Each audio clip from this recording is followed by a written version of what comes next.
Hello students, Poonam ਹੈ। Students, ਅੱਜ ਅਸੀਂ ਸਾਹਿਤੀ ਕਿਰਨਾਂ ਭਾਗ 1 ਜਮਾਤ 9ਵੀਂ ਦੀ ਪੁਸਤਕ ਦੇ ਕਵਿਤਾ ਭਾਗ ਵਿੱਚੋਂ ਬਾਬਾ ਸ਼ੇਖ ਫਰੀਦ ਜੀ ਦੇ ਸ਼ਲੋਕ ਪੜ੍ਹਨ ਜਾ ਰਹੇ ਹਾਂ। ਇਸ ਸਭ ਤੋਂ ਪਹਿਲਾਂ ਮੈਂ ਤੁਹਾਨੂੰ ਬਾਬਾ ਸ਼ੇਖ ਫਰੀਦ ਜੀ ਦੇ ਬਾਰੇ ਜਾਣਕਾਰੀ ਦਊਂਗੀ।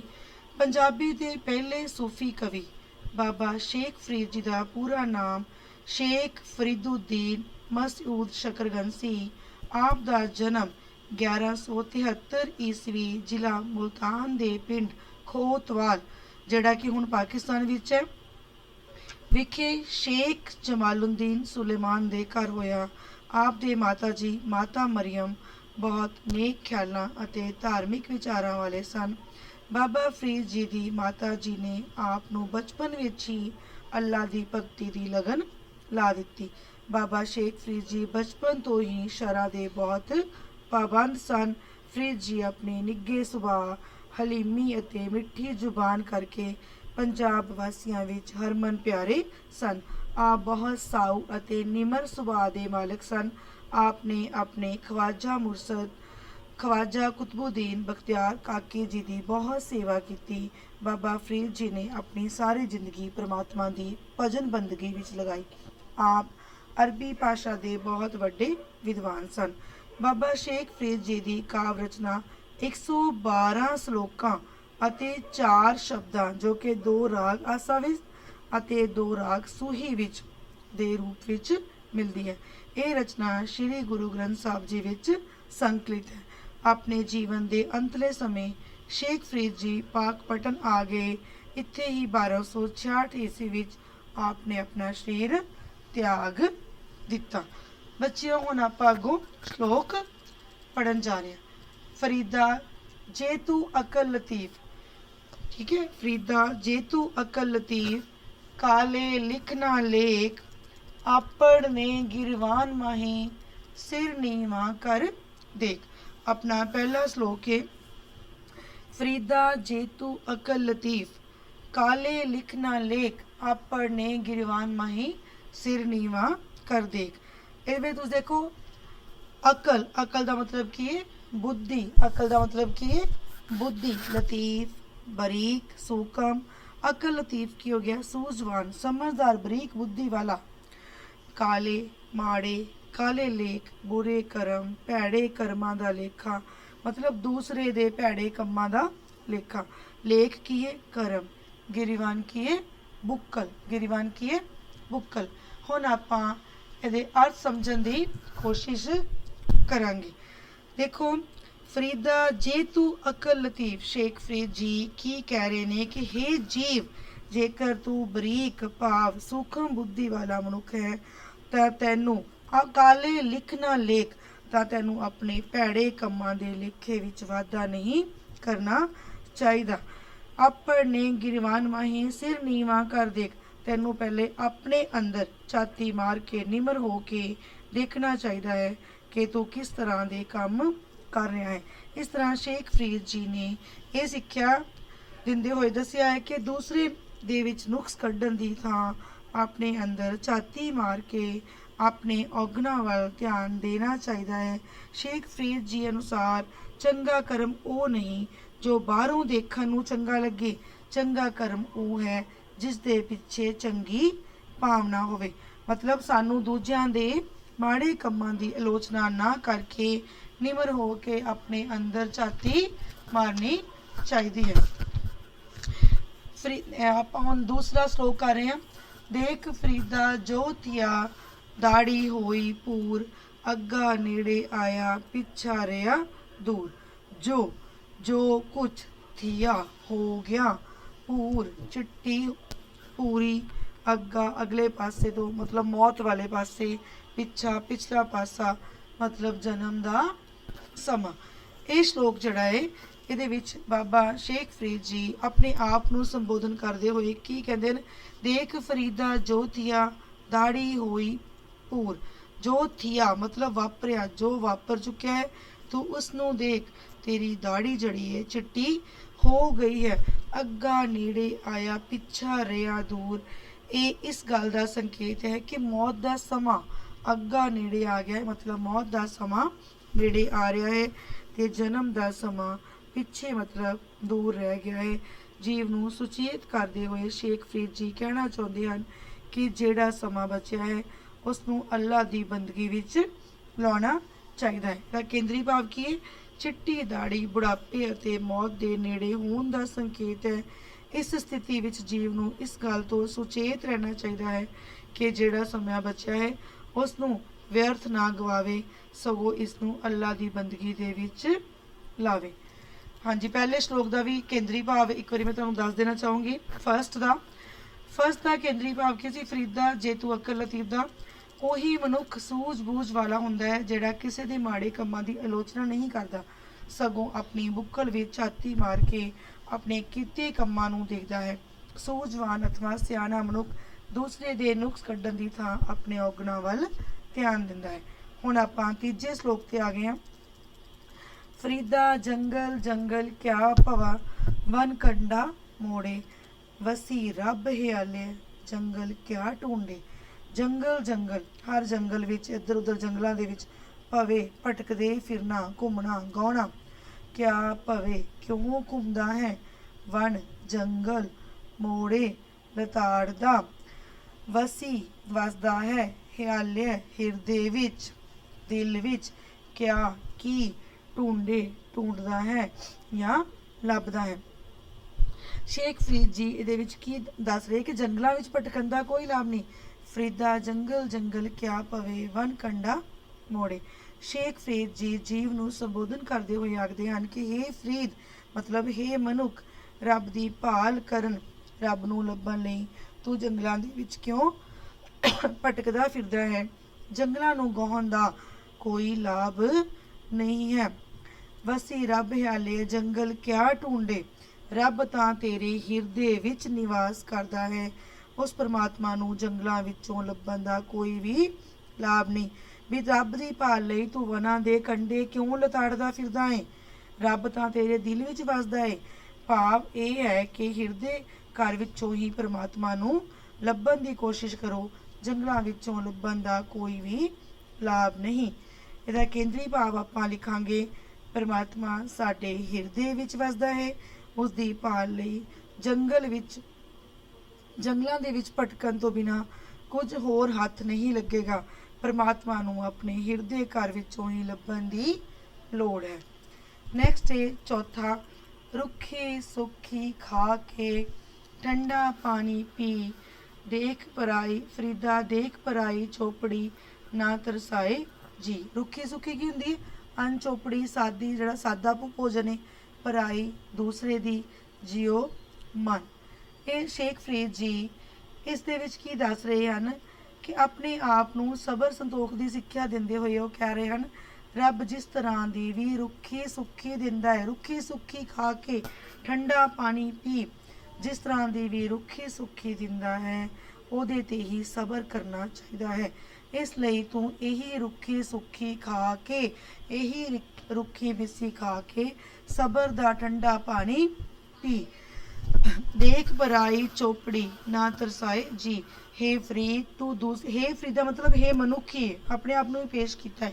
हे फरीद ਤੂੰ ਦੂਸਰੇ ਦੀ ਚੋਪੜੀ ਭਾਵ ਸਵਾਦਲੀ ਰੋਟੀ ਨੂੰ ਦੇਖ ਕੇ ਆਪਣੇ ਮਨ ਨੂੰ ਨਾ ਤਰਸਾ। ਇਸ ਤਰ੍ਹਾਂ ਸ਼ੇਖ ਫਰੀਦ ਜੀ ਇਹ ਕਹਿਣਾ ਚਾਹੁੰਦੇ ਹਨ ਕਿ ਸਾਨੂੰ ਰੱਬ ਨੇ ਜੋ ਕੁਝ ਦਿੱਤਾ ਹੈ ਉਹਦੇ ਤੇ ਹੀ ਸਬਰ ਕਰਨਾ ਚਾਹੀਦਾ ਹੈ। ਕੇਂਦਰੀ ਭਾਵ ਕੀ ਹੈ? ਰੱਬ ਜਿਸ ਤਰ੍ਹਾਂ ਦੀ ਵੀ ਰੁੱਖੀ ਸੁੱਖੀ ਦਿੰਦਾ ਹੈ ਉਹਦੇ ਤੇ ਹੀ ਸਬਰ ਕਰਨਾ ਚਾਹੀਦਾ ਹੈ, ਅਥਵਾ ਉਹਦੇ ਦਿੱਤੇ ਨਾਲ ਸੰਤੁਸ਼ਟ ਹੋਣਾ ਚਾਹੀਦਾ ਹੈ। ਦੂਸਰੇ ਦੀ ਚੋਪੜੀ ਅਥਵਾ ਸਵਾਦਲੀ ਦੇਖ ਕੇ ਆਪਣੇ ਮਨ ਨੂੰ ਤਰਸਾਉਣਾ ਨਹੀਂ ਚਾਹੀਦਾ। ਨੈਕਸਟ ਹੈ ਆਪਣਾ ਪੰਜਵਾਂ, ਬਿਰਹਾ ਬਿਰਹਾ ਆਖੀਏ ਬਿਰਹਾ ਤੂੰ ਸੁਲਤਾਨ। ਫਰੀਦਾ ਜਿਤਨ ਬਿਰਹਾ ਨ ਉਪਜੇ ਸੋ ਤਨ ਜਾਨ ਮਸਾਨ। ਬਿਰਹਾ ਕੀ ਹੈ? ਵਿਛੋੜਾ। ਸੁਲਤਾਨ ਕੀ ਹੈ? ਬਾਦਸ਼ਾਹ, ਰਾਜਾ। ਜਿਤ ਤਨ ਜਿਸ ਸਰੀਰ ਵਿੱਚ, ਮਸਾਨ ਮੁਰਦਾ ਜਾਂ ਮੁਰਦੇ ਸਾੜਨ ਦੀ ਥਾਂ, ਸ਼ਮਸ਼ਾਨ ਘਾਟ ਜਿਹਨੂੰ ਆਪਾਂ ਕਹਿੰਦੇ ਹਾਂ। ਵਿਛੋੜੇ ਦਾ ਜ਼ਿਕਰ ਕਰਦੇ ਹੋਏ ਬਾਬਾ ਸ਼ੇਖ ਫਰੀਦ ਜੀ ਕੀ ਕਹਿੰਦੇ ਹਨ ਕਿ ਲੋਕ ਵਿਛੋੜੇ ਨੂੰ ਬੁਰਾ ਆਖਦੇ ਹਨ। ਬਿਰਹਾ ਬਿਰਹਾ ਆਖੀਏ ਬਿਰਹਾ ਤੂੰ ਸੁਲਤਾਨ। ਲੋਕ ਕੀ ਕਹਿੰਦੇ ਨੇ ਕਿ ਇਹ ਵਿਛੋੜੇ, ਲੋਕ ਹਮੇਸ਼ਾ ਕਹਿੰਦੇ ਨੇ ਕਿ ਵਿਛੋੜਾ ਬੜਾ ਹੀ ਬੁਰਾ ਹੈ, पर हे विछोड़े तू तां सब जज्बियां दा सरताज है। बिरहा तू सुल्तान, बिरहा ही बादशाह है, बिरहा ही राजा है, बिरहा ही सारे जज्बियां दा सरताज है। जिस तन बिरहा न उपजे सो तन जान मसान। जिस शरीर विच विछोड़े दा दर्द पैदा नहीं हुंदा ਉਹ ਸਰੀਰ ਤਾਂ ਮੁਰਦਾ ਅਥਵਾ ਮੜੀਆਂ ਸਮਾਨ ਹੈ। ਮਤਲਬ ਜਿਸ ਦੇ ਮਨ ਵਿੱਚ ਪਰਮਾਤਮਾ ਦੀ ਲਗਨ ਨਹੀਂ ਉਹ ਮਨੁੱਖ ਮੁਰਦੇ ਦੇ ਸਮਾਨ ਹੈ। ਸਾਡੇ ਸਰੀਰ ਵਿੱਚ ਉਸ ਪਰਮਾਤਮਾ ਦੇ ਪ੍ਰਤੀ ਉਸ ਵਿਛੋੜੇ ਦੀ ਤੜਫ ਹੋਣੀ ਚਾਹੀਦੀ ਹੈ। ਜਿਸ ਸਰੀਰ ਦੇ ਵਿੱਚ ਪਰਮਾਤਮਾ ਦੇ ਲਈ ਵਿਛੋੜੇ ਦੀ ਤੜਫ ਨਹੀਂ ਹੈ ਉਹ ਇੱਕ ਮੁਰਦੇ ਦੇ ਸਮਾਨ ਹੈ। ਹੁਣ ਆਪਾਂ ਇਹਦਾ ਕੇਂਦਰੀ ਭਾਵ ਦੇਖਾਂਗੇ। ਵਿਛੋੜਾ ਜਜ਼ਬਿਆਂ ਦਾ ਸਰਤਾਜ ਹੈ ਜੋ ਅੱਲਾ ਤੋਂ ਵਿਛੜੀ ਰੂਹ ਨੂੰ ਉਸ ਦੇ ਮਿਲਾਪ ਦੀ ਖਿੱਚ ਲਾਈ ਰੱਖਦਾ ਹੈ। ਅੱਲਾ ਤੋਂ ਵਿਛੜੀ ਰੂਹ ਵਿਛੋੜੇ ਦਾ ਦੁੱਖ ਸਹਿ ਰਹੀ ਹੈ। ਜਿਹੜੀ ਰੂਹ ਉਸ ਵਿੱਚ ਅਭੇਦ ਹੋਣਾ ਚਾਹੁੰਦੀ ਹੈ ਉਸ ਵਿੱਚ ਵਿਛੋੜੇ ਦਾ ਅਨੁਭਵ ਵੀ ਤੀਬਰ ਹੁੰਦਾ ਹੈ। ਜਿਸ ਜੀਵ ਨੂੰ ਇਹ ਅਨੁਭਵ ਨਹੀਂ ਹੁੰਦਾ ਉਹ ਅੱਲਾ ਤੋਂ ਵਿਛੜਿਆ ਹੋਇਆ ਹੈ। ਉਸ ਦਾ ਸਰੀਰ ਤਾਂ ਮੜੀਆਂ ਸਮਾਨ ਅਥਵਾ ਮੁਰਦਾ ਹੈ। ਨੈਕਸਟ ਹੈ ਆਪਣਾ 6th ਫਰੀਦਾ ਚਾਰ ਗਵਾਈਆਂ ਹੰਡ ਕੇ ਚਾਰ ਗਵਾਈਆਂ ਸਮ ਲੇਖਾ ਰੱਬ ਮੰਗੀਸਿਆ ਤੂੰ ਆਹੋ ਕਿਹੜੇ ਕੰਮ। ਚਾਰ ਪਹਿਰ ਹੁੰਦੇ ਨੇ, ਕੁੱਲ ਆਪਣੇ 8 ਪਹਿਰ ਨੇ। 6 ਤੋਂ 9 ਦਾ ਪਹਿਲਾ ਪਹਿਰ, 9 ਤੋਂ 12 ਦਾ ਦੂਜਾ ਪਹਿਰ, 12 ਤੋਂ 3 ਦਾ ਤੀਜਾ ਔਰ 3 ਤੋਂ 6 ਦਾ ਚੌਥਾ। ਇਸੇ ਤਰ੍ਹਾਂ ਹੀ ਰਾਤ ਨੂੰ ਫਿਰ 4 ਪਹਿਰ ਸਟਾਰਟ ਹੁੰਦੇ ਨੇ ਤੇ ਇਹ ਜਿਹੜੇ ਪਹਿਰ ਨੇ ਆਪਣੀ ਦਿਨ ਰਾਤ ਦੇ ਵਿੱਚ ਆਪਾਂ ਨੂੰ 8 ਪਹਿਰ ਟੋਟਲ ਦਿਨ ਰਾਤ ਦੇ ਵਿੱਚ ਮੰਨਦੇ ਆ। ਚਾਰ ਕੀ 4 ਪਹਿਰ ਹੰਡ ਕੇ ਦੌੜ ਭੱਜ ਕੇ ਭਟਕ ਕੇ ਤੁਰ ਫਿਰ ਕੇ ਘੁੰਮ ਫਿਰ ਕੇ ਆਪਾਂ ਬਿਤਾ ਦਿੰਦੇ ਆ। ਸਮ ਸੌਂ ਕੇ, ਮੰਗੇਸੀਆ ਮੰਗੇਗਾ, ਆਹੋ ਆਇਆ ਸੈ, ਕੇਰੇ ਕਿਸ। ਇਸ ਸ਼ਲੋਕ ਵਿੱਚ ਸ਼ੇਖ ਫਰੀਦ ਜੀ ਆਪਣੇ ਆਪ ਨੂੰ ਸੰਬੋਧਨ ਕਰਦੇ ਹੋਏ ਆਖਦੇ ਹਨ ਕਿ ਹੇ ਫਰੀਦ ਤੂੰ ਦਿਨ ਦੇ 4 ਪਹਿਰ ਤਾਂ ਮਾਇਆ ਦੇ ਚੱਕਰ ਵਿੱਚ ਭਾਵ ਦੁਨਿਆਵੀ ਪਦਾਰਥਾਂ ਵਿੱਚ ਦੌੜ ਭੱਜ ਕੇ ਵਿਅਰਥ ਗੁਜ਼ਾਰ ਦਿੱਤੇ ਹਨ। ਇਸ ਤਰ੍ਹਾਂ ਤੂੰ ਦਿਨ ਭਰ ਤਾਂ ਮਾਇਆ ਦੇ ਚੱਕਰ ਵਿੱਚ ਇੱਧਰ ਉੱਧਰ ਭਟਕਦਾ ਰਹਿਣਾ ਹੈ ਤੇ ਰਾਤ ਦੇ 4 ਪਹਿਰ ਤੂੰ ਸੌਂ ਕੇ ਗਵਾ ਦਿੱਤੇ ਹਨ। ਲੇਖਾ ਰੱਬ ਮੰਗੀਸਿਆ ਤੂੰ ਆਹੋ ਕਿਹੜੇ ਕੰਮ। ਜਦੋਂ ਪਰਮਾਤਮਾ ਤੇਰੇ ਤੋਂ ਰੱਬ ਤੇਰੇ ਤੋਂ ਇਹ ਲੇਖਾ ਮੰਗੇਗਾ ਪੁੱਛੇਗਾ ਤੇ ਉਹ ਇਸ ਸੰਸਾਰ ਤੇ ਕਿਹੜੇ ਕੰਮ ਆਇਆ ਹੈ ਤੂੰ ਉਸ ਸਮੇਂ ਤੂੰ ਕੀ ਜਵਾਬ ਦੇਵੇਂਗਾ ਕਿ ਤੂੰ ਕਿਸ ਤਰ੍ਹਾਂ ਦੌੜ ਵਿਅਰਥ ਦੀ ਪਦਾਰਥਾਂ ਦੀ ਦੌੜ ਭੱਜ ਦੇ ਵਿੱਚ ਆਪਣਾ ਸਮਾਂ ਗੁਜ਼ਾਰਤਾ ਜਾਂ ਸੌਂ ਕੇ 4 ਪਹਿਰ ਵਿਅਰਥ ਦੀ ਦੌੜ ਭੱਜ ਵਿੱਚ ਔਰ 4 ਪਹਿਰ ਸੌਂ ਕੇ ਇਸੇ ਤਰ੍ਹਾਂ ਤੂੰ ਆਪਣਾ ਸਮਾਂ ਬਰਬਾਦ ਕੀਤਾ ਹੈ ਤੇ ਪਰਮਾਤਮਾ ਨੂੰ ਕੀ ਹਿਸਾਬ ਦੇਵੇਂਗਾ ਕਿ ਦੁਨੀਆ ਵਿੱਚ ਕੀ ਕਰਨ ਆਇਆ ਸੀ।